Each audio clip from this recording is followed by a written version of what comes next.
Welcome, brothers and sisters. My name is Eros and I am the doll maker. Today we will continue with our series about the elements and we will try to get a better understanding of the element of water. First of all, we can call upon elemental water to work with emotion. So, understanding our emotion and understanding external emotions of others. But we can also call upon elemental water to manipulate emotion, especially our emotion, but also external emotion, even towards ourselves.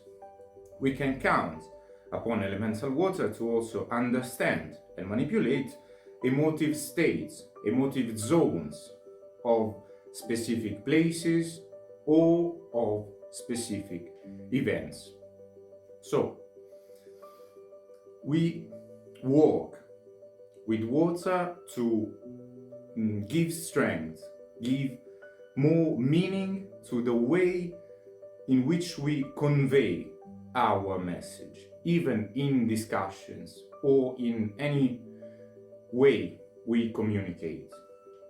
Another important thing we can count on elemental water for is understanding and manipulating flux, because of course water moves through a flux.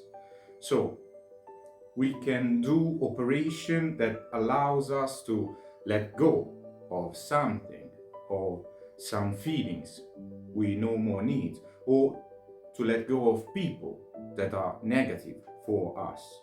But we can also invert the flux towards ourselves to find new sources of many things. For example, new sources of income, or new sources of romance, or even new sources of sensuality, or even finding new springs of romance, new sources of income from scratch, from zero, completely new things. And I talk about income when we talk about water, because of course water is in a sense strictly related to money. First of all, because of course money have a perceived value. Money are as valuable as we think they are, as we feel they are.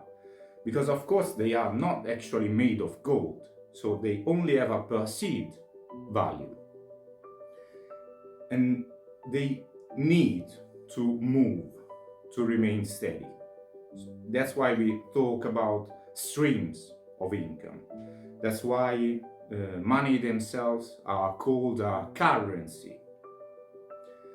Then, not only when we talk about money, but when we talk about also emotion, we need to be able to keep the flux flowing, to keep ourselves on the flow, either with money and with emotion. Because if we put too much limits to the streams of water, we know that too much pressure will break the dam.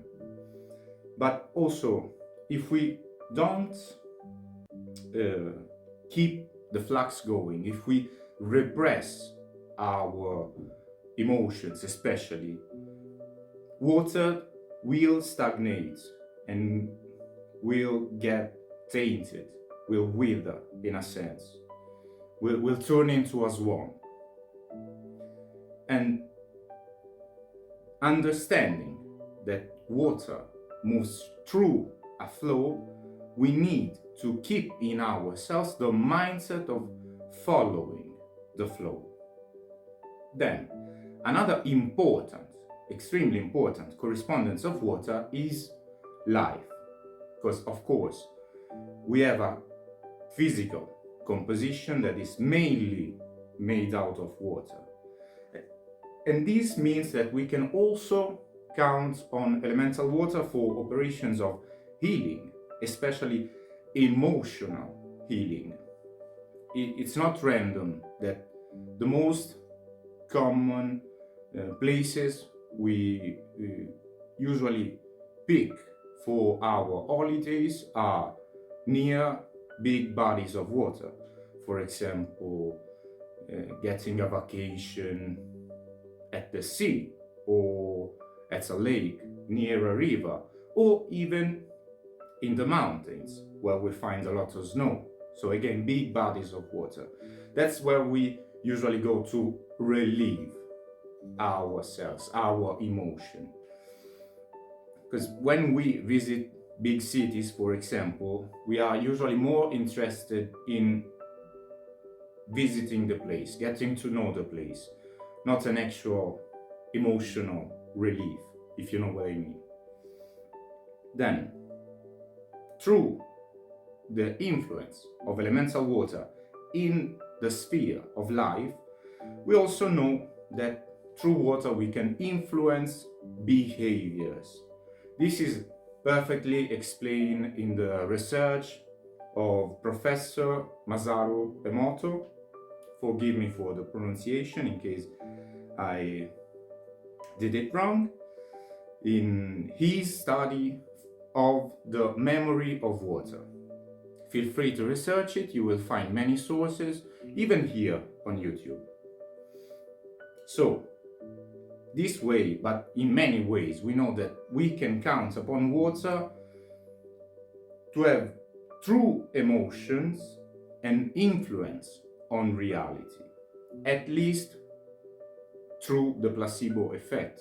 And we all know how much the placebo effect is actually effective. Then we can work with water to better understand our own meaning. So we need to understand that our emotions, translate inside of us into ideology and morals. So emotions tend to translate in the long term within us into what we really care about. What we, in the most extreme cases, what we will be able to give all of ourselves for. What we can give everything we own to maintain and preserve. Great examples of the past, for example, are great philosophers of the past, just like Socrates, or great warriors of the past, ready to give even their life to protect their countries, their city, their freedom, but even great journalists of the past, ready to give even their life to show the truth and preserve the truth.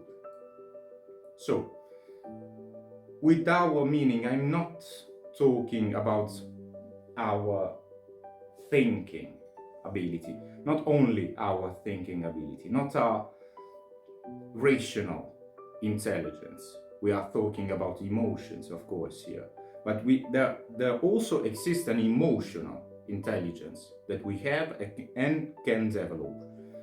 But this is more about our moral structure and how we are composed through our moral structures and our ideologies.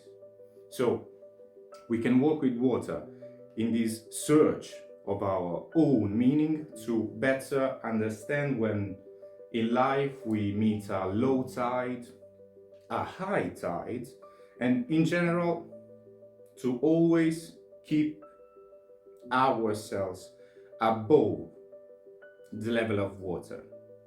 Otherwise, we start to drown. We are trampled by our emotions.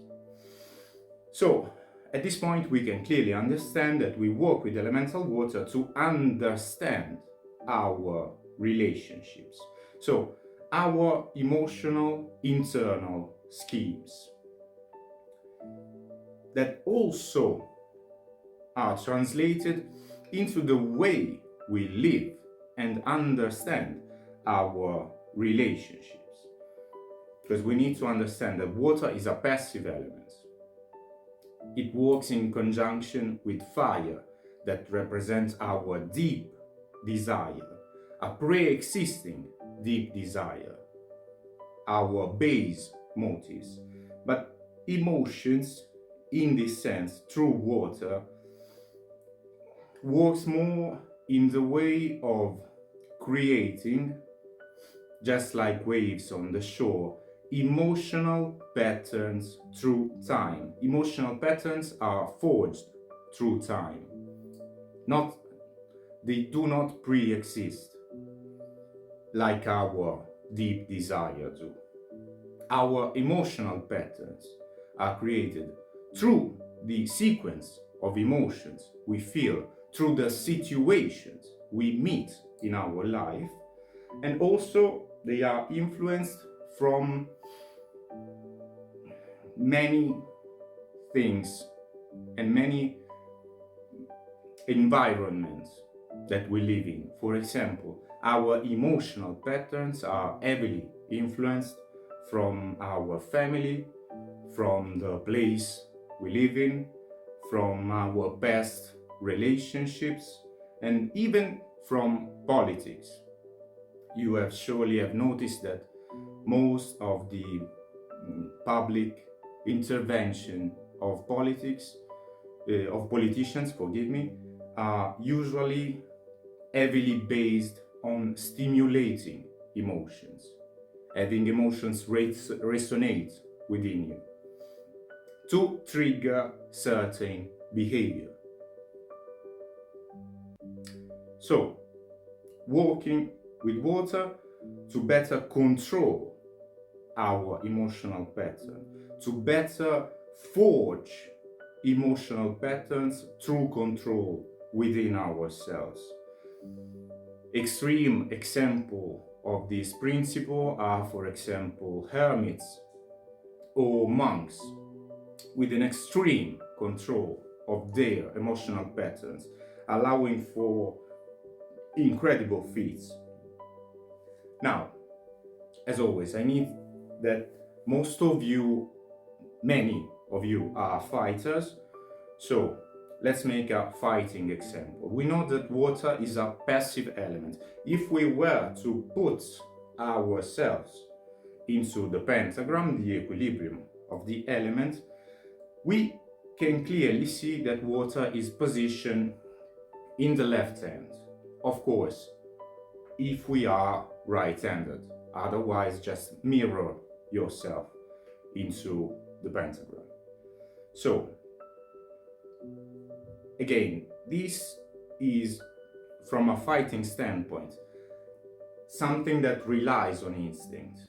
We said that fire is located in the left leg, so to use our left hand, we require to advance through fire. We are relying on fire, which is an active element.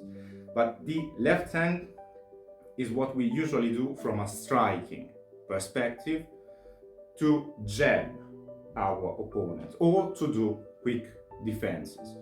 The jab is used to check the distance, understand the distance between you and your target. So feeling how close we are from our opponent. Any confrontation first starts with a confrontation of emotions. Then anything may escalate or drop. Water, through emotion, through this emotive perception, allows us, in this example, to get a feeling for the fight, to get a feeling of how the fight is going and how distant we are. And of course, we can apply this to any sort of confrontation in our life.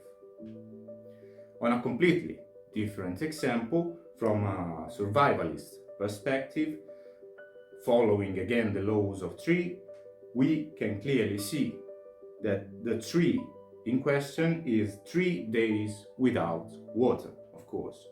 And this reminds us of how important are emotions in our life. One of the worst penalty you can get inflicted with is usually isolation, for example. The impossibility of letting your emotions flow. But we can also clearly see the importance of these more physical elements into physical reality. A very straightforward example is the relief we can visualize, we feel seeing an oasis into the desert, even to the point that sometimes we can see a mirage of an oasis, because we have this extreme need of emotional relief. It's something even physical to a certain point. And also reminds us to focus in the most important things for ourselves. And the most important thing for ourselves are always decoded through our emotional patterns. Our emotional patterns decide what really is meaningful for us. Now, let's start with some correspondences. As always with color, the color of water is blue, the season of water is autumn, and the timing of water during the day is sunset, and during our life is adulthood. The cardinal direction related to water is west, and the guardian tower related to water is Archangel Gabriel or Gabriel, depending on your pronunciation. The suite of the tarot related to water are the cups, but the 4-chord card related to water are the queens. The metal related to water is silver, but you can also sometimes find mercury in grimoires that have a more alchemical approach. And the element in alchemy related to water is mercury, so the distilled substance, when we are getting away from the physicality of salt.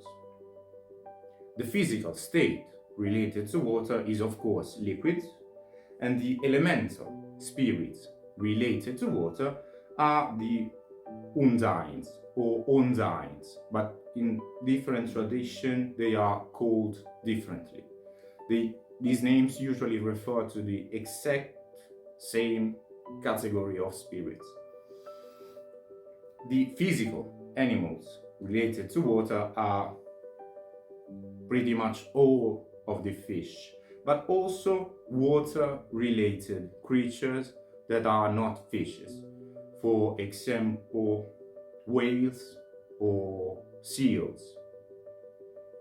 The magical weapon related to the element of water is the chalice, and most of the magical operation that we can operate, that we can work on through the element of water, are the preparation of all of the magical infused waters, but you may also call them potions sometimes, and the preparation and use of any magical bath, but also washings, either for your floors, so floor washes, but also washes applied to any sort of surfaces for magical purposes.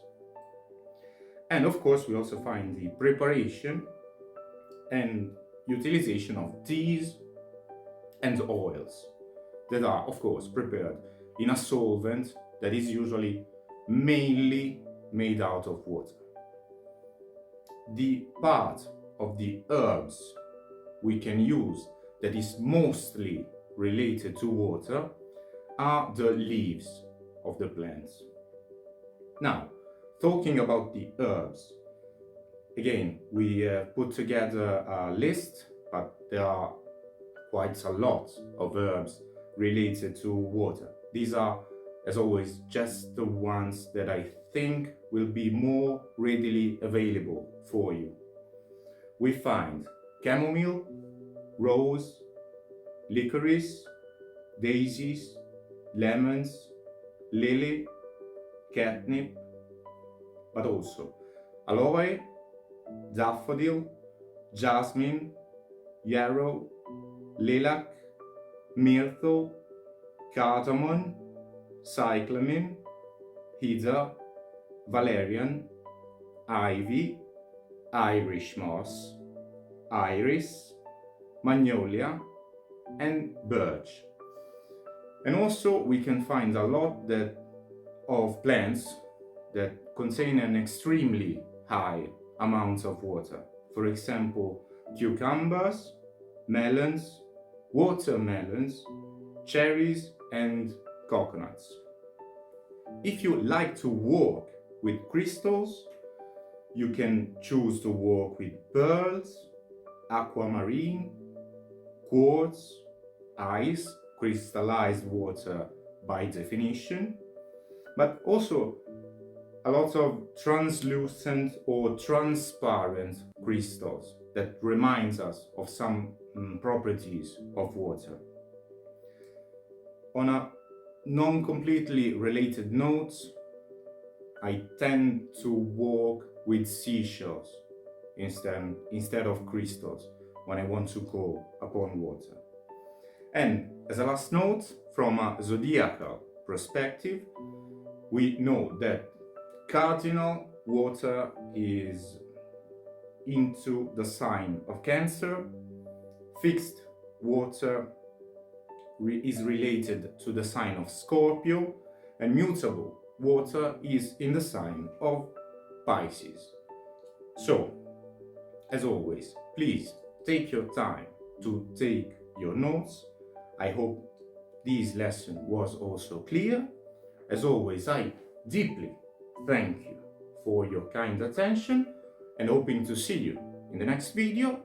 May eternal light always shine upon you.